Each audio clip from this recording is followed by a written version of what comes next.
Hey guys, my name is Rudy, and today we're going to do more stuff on Rudy World.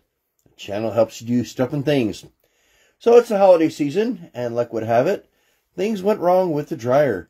I went and I turned my stuff, and nothing. I was like, man, that's what I need in my busy schedule. So anyway, today we're going to talk about this. These two machines I've had forever and ever. The good thing about older machines is that they're relatively easy to work on. I've taken this thing apart to the last screw and repaired it. And I've had this thing running for close to 20 years. But today, things did not go well. So we're going to talk about how to actually repair this. What happened is, as I turned on the button, nothing came up. Looked around here. Dryers are designed a little differently. This is a Kenmore, but this applies to the other one. Look up here and something is missing. Well, I ordered that something. So today we're going to talk about how to actually remove this door and replace that switch. You can do a couple different ways. You can just order the switch, pop it right in and call it good, or you can do it right, which is what we're going to do. And that means removing the door. So we will start with that. You need a screwdriver and these clamps. They're really good. And also a smaller screwdriver to pop these little plastic pieces off. So what we're going to do is move the plastic piece down here. My stuff is old, so I got to be really nice to it. And one on the other side.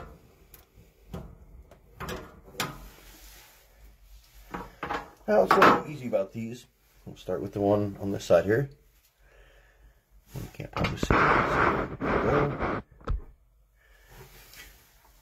The door has a springing action, so what you want to do is you want to pull this out. You want to adjust your clamps, not to where it damages the cable, but to make sure that your stuff will not go in. Lower it and put it upward. And then my other one looks a little different. It's a little wider, so we're going to use this one to secure it. So we're going to go ahead and pop this out. And I'm going to go ahead and clamp this down as well. Last thing you want is this thing to go through and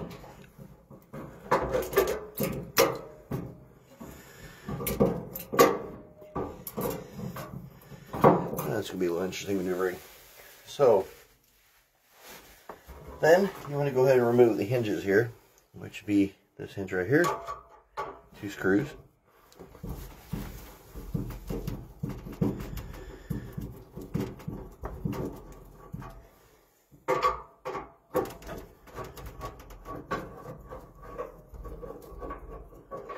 And we're going to move to the other side. Same thing over here.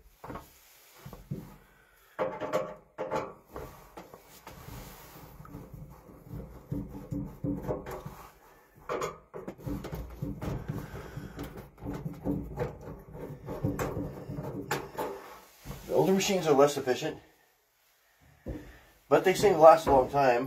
And the other thing I like about this is the fact that most anybody can pretty easily repair this, and parts are still readily available. Okay, now comes the fun part. This right here, you want to fold, let's see, a little bit, fold this upward as much as we can. A little tab, and same thing here. Now, very carefully, slide the door out. This is the part that can be kind of tricky. Okay, now we're going to remove. Now we're going to disassemble this piece right here. So, you guys got to look at my mug over here. What we have here is the doors. There are 2 screws on top. 1, 2. One on this side. One on the other. And then you got 2 on the bottom here. These may be a little bit old if they've been sitting around there a while. Let's see if this is a better angle or not. Yeah, this is a little bit better.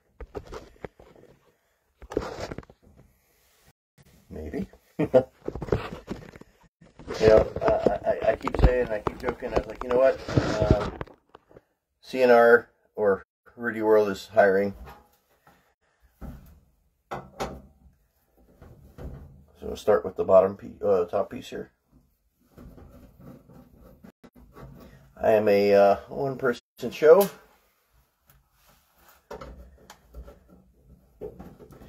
And another reason, so you guys talked about filming different ways, and I decided I'm going to try to film,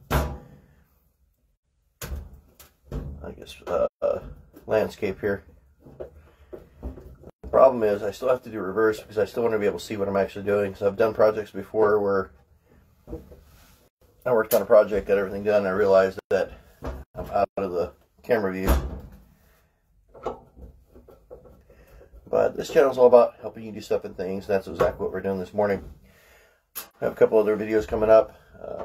Another treadmill video. I'm going to try to film it like this. Let's see what that does. So that's number 4. This will be number 5. Sorry, this will be number 6. Math skills are never that good. Okay, though. Okay, now what you want to do is you take that little screwdriver, insert it into here. It's over for you. And you want to work this out. Try not to scratch the paint. What you want to do is kind of loosen it. See, there's a hole open up over here. And the mechanism of this thing is actually really simple. The one thing I don't know, and we'll find out together, is if I actually ordered the correct part. If I didn't, we'll have to do this a 2-part series as I look again to make sure I ordered the correct part. So I'm just going my way through this.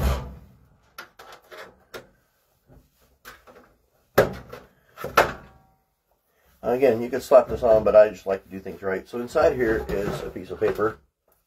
It's been here for a very long time. You can also take the opportunity to clean out the bottom here. And what fell out is this sucker here. So the way this mechanism works, it's actually pretty simple. Find the right end of this thing. What it is there's a point in here, and this sits right inside. The problem is you can see the hole in the plastic after 20-something years finally broke. I might try to reglue this and keep it as a spare, but the problem is this is just not very stable. But so what I did is I ordered a new one. And of course now that I did this, it doesn't want to come out. But what happens is it won't go out as in towards you, it'll fall in towards me. This happened several times. So the new package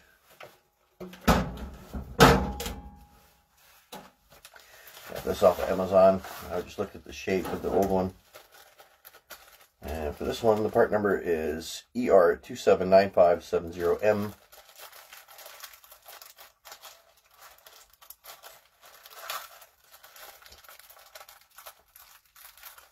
First thing we're going to do is we're going to actually test this thing. So we'll come back down here.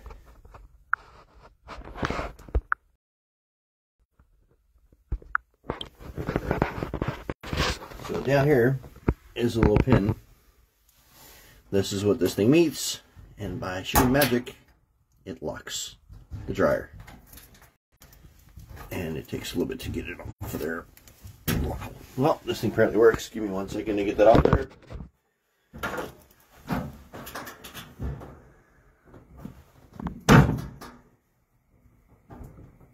There we go.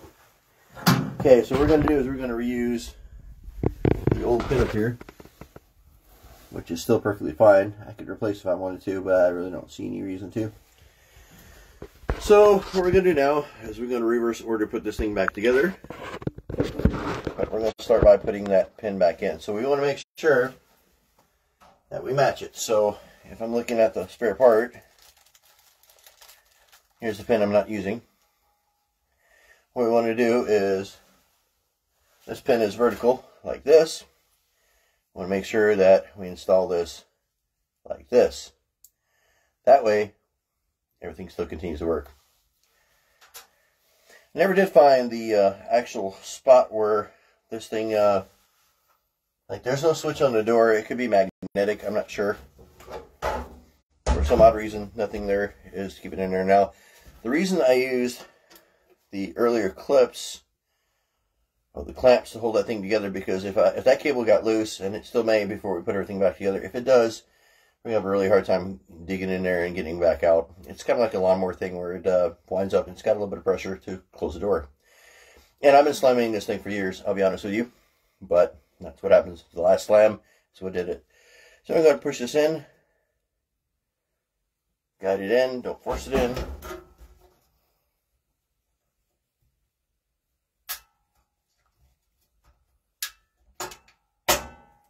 Nice solid click. There it is. Hopefully it'll be around for another 20 years. And this piece of paper, I don't know what it's for, but it was there before. I like to put things back the way I found them. This one is going to go most likely in the trash. I think this repair would cost you maybe a couple $100 for the guys to come out. At least $100. To say hi and work on your stuff. I like to do things myself. It's cheaper. And this part cost me about $7, and then I have to add that past week I spent about I think about $5 for having to do laundry at a laundromat here in Miami, and that can get kind of expensive. So we put everything back together the way we found it. This right here goes inside. You can see that here. And you want to squeeze it until it's. See, there's some issues here. You kind of have to walk this in and guide it in. Bottom piece. There we go. Sorry about that. I forgot to hit the do not disturb switch. So we pop this in, nice and solid. So next thing we're going to do is we're going to put in the 6 screws again.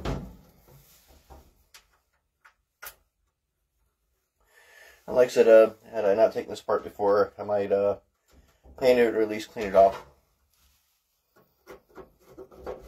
So once everything is nice, solid in,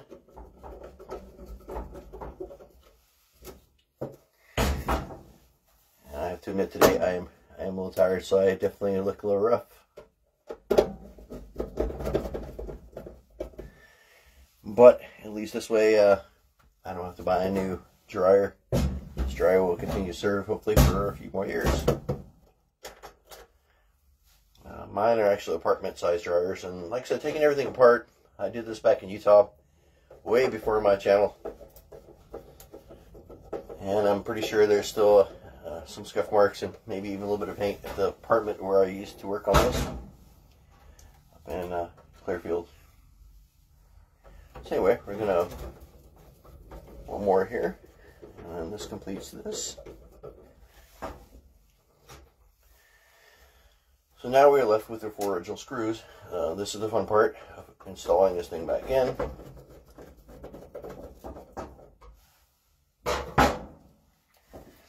Your support means a lot to me. I appreciate you guys telling me what works, what doesn't. I want to open a conversation on this if any of you guys have actually done any of this kind of work. And if you have, how'd it go? What kind of dryers do you guys use? Have they been pretty reliable? You know, when I go out and I buy a new piece of equipment like TE and stuff, I usually go out there and ask the mechanic to make sure that, well, the repair guy is like, hey, what's the item that you see least? So anyway, make sure we got this right. The hinges are on the bottom. The handle is on top, right here. And now comes the fun part, sticking this in here and not setting off these springs. So holding this thing back up, you can see good. Okay. I'm going to very carefully lay this in here. And kind of got to wedge the bottom. You can see that one. Okay, we're good. Okay, this is the fun part. The part that I really don't like. There we go. So I can put them in. Okay. I'm so happy that the stuff didn't slide out, so I don't have to fish out the lanyards. And that was not a video I was going to make You'd be filled with lots of profanity trying to get this thing in here.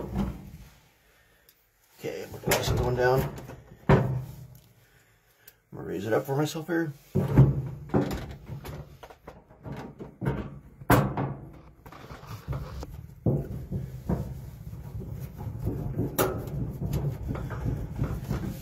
And looks like I got it correct. So now, one more screw in here.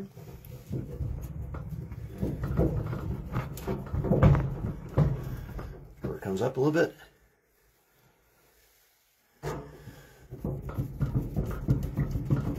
Okay, there's that one. And now for the fun part and the tricky part.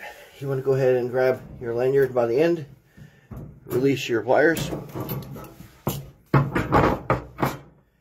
Go ahead and very carefully find the hole. For me, it's all the way in. There's that. And we'll do the same thing on the other side. So, grab about the cable, release, don't let go, close the door slightly, put lanyard back in. And then place our cover caps. There's one. And the other.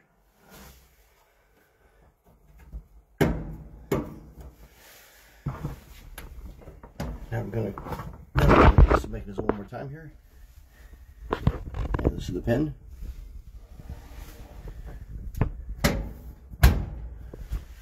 And let's give it a test run.